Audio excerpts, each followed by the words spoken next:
I believe one of the biggest issue concern is there's a lot of undefined big challenge in the industry. What I mean by undefined, it's still unclear what HDR means in terms of f-stop. It's not defined how we're going to get into the cinema. It's not defined if we need multiple masters.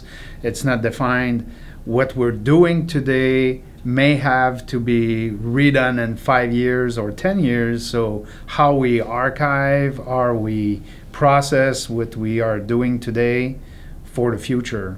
Historically was pretty simple because film was the medium that was capture and archive for 75 years, 100 years without that much, iteration.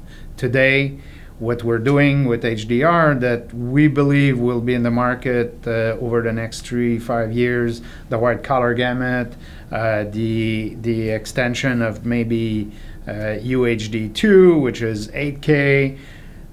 How did that translate to what we're doing today?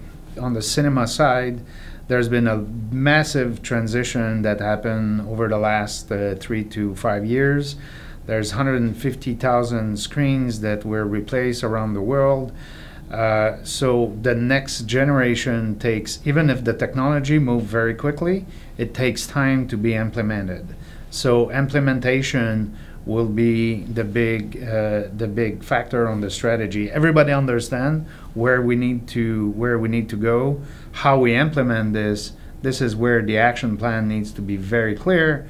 And it's an ecosystem that needs to change, and coming from a very important transition from film 35 millimeters to digital, that next generation needs to be well taught, because it's going to be, again, a lot of investment for the exhibitor, a lot of investment for the future. So everyone needs to be very clear on what is the strategy. And coming back to what I've said earlier, it's really about how we implement and how many masters we'll have to create, and is there a standard that we can put in place that will be unique and cost effective for the industry.